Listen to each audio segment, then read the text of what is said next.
एक चीज़ और जो मेरा असेसमेंट है और मुझे लगता है कई बड़े नेताओं से जो बातचीत हो रही है, कुछ विपक्ष के नेता भी जो हैं, ऑपोजिशन खासतौर से टीएमसी, उनको ये लग रहा था कि बंगाल जीतने के बाद एक जो बूस्ट मिलेगा, वो गाड़ी में फिफ्थ गियर लगाते हैं ना, फास्ट एंड फ्यूरियस देखी होगी, उसमें वो जो नाइट्रोजन बूस्टर जो लगता है, तो टीएमसी को लग रहा था कि बूस्टर ऑपोजिशन को मिलेगा, इंडिया गठबंधन को मिलेगा, वो जीत जाएंगे। तो वो हुआ नहीं। डीएमके की हालत हमने देख ली है क्या है। और अब टीवी के टाइप पार्टीज जो हैं वो भी कहीं ना कहीं एक रोल मुझे लगता है प्ले करेंगी। तो अन्नामलाई टाइप पार्टी भी हो सकती है। क्यों नहीं हो सकती? हाँ बिल्कुल। और तमिलनाडु का तो हिस्ट्री रही है, वहां पर छोटी पार्टीज ज्यादा जल्दी फ्लरिश करती हैं और अपना एक से होता है उनका। और Annamalai is a known face across Tamil Nadu.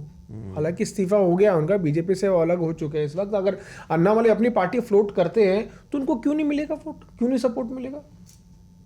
जिस तरह से हमने पूरा अन्नामलाई का केस देखा, वो दिल्ली भी आए, भारतीय जनता पार्टी लीडरशिप ने उनसे बातचीत भी करी, रेजिग्नेशन एक्सेप्ट हो चुका है, प्राइमरी मेंबर वो बीजेपी के नहीं हैं। अब कहीं ना कहीं ऐसा भी लगता है कि तमिलनाडु की पॉलिटिक्स में भी चेंज देखने को मिल रहा है। तमिलनाडु पॉलिटिक्स, अभी मैं प्रोड्यूसर साहब से बात भी कर रहा था, बड़ी आसान है समझनी। देश के अंदर सबसे ज़्यादा रिजर्वेशन अगर कहीं पर है तो वो तमिलनाडु के अंदर है, जो कि 9th शेड्यूल के अंदर है। यानी देश में क्या होता है, 50% रिजर्वेशन की सीलिंग है, उसके ऊपर आप रिजर्वेशन किसी भी जगह पर नहीं दे सकते, कोर्ट स्ट्राइक डाउन कर देगा। इन लोगों ने क्या किया, इसको 9th शेड्यूल में डलवा दिया। अब ये लीगली चैलेंज नहीं हो सकता। ठीक है। आई थिंक 67% रिजर्वेशन है वहाँ पे तमिलनाडु के अंदर।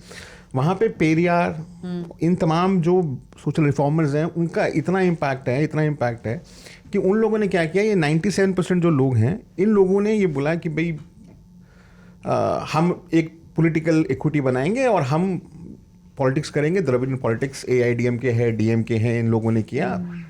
सत्ता में भी रहे, जाहिर है 60 साल से तो कांग्रेस ही बाहर है वहाँ पे, अब जाकर आई है।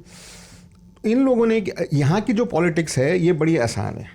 बड़ी आसान कैसे है, बीजेपी यहाँ पे क्यों नहीं चल पाती?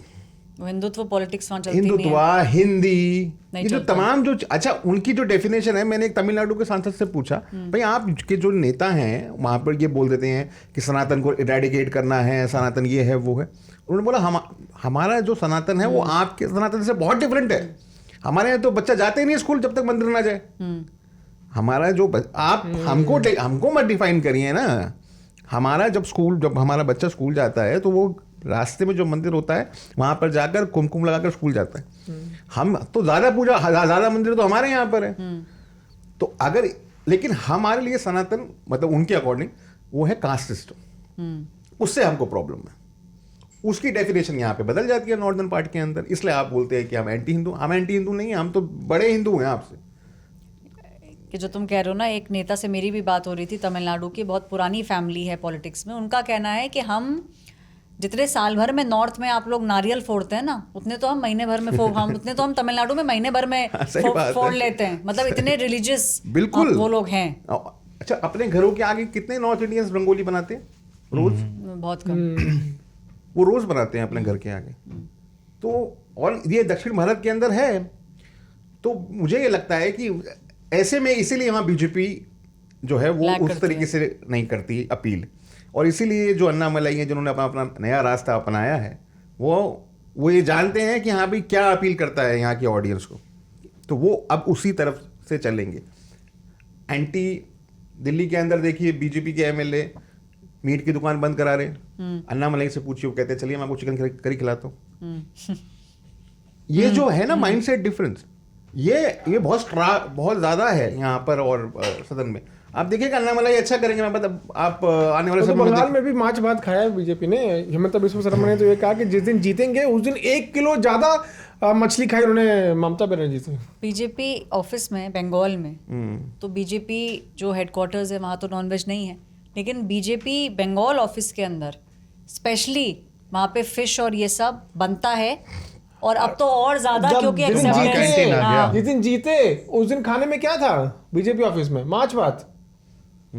आप जाएंगे वहां पे, जितने कार्यकर्ता थे देवर सेलिब्रेटिंग वो मछली और भात खाते हुए सबके सब। अब तो माँ कैंटीन आ गया ना पूरा। आप सोचिए हाथ में मछली और भात मिलाया हाथ से और खाते हुए सेलिब्रेशन चल रहा है। हाँ जी, आ गया ना स्वाद। अब रुको जरा, सब्र करो, ढूंढने से तो लिंक भी मिल जाएगा। लिंक पे क्लिक करिए, पूरा एपिसोड देखिए। Reporters of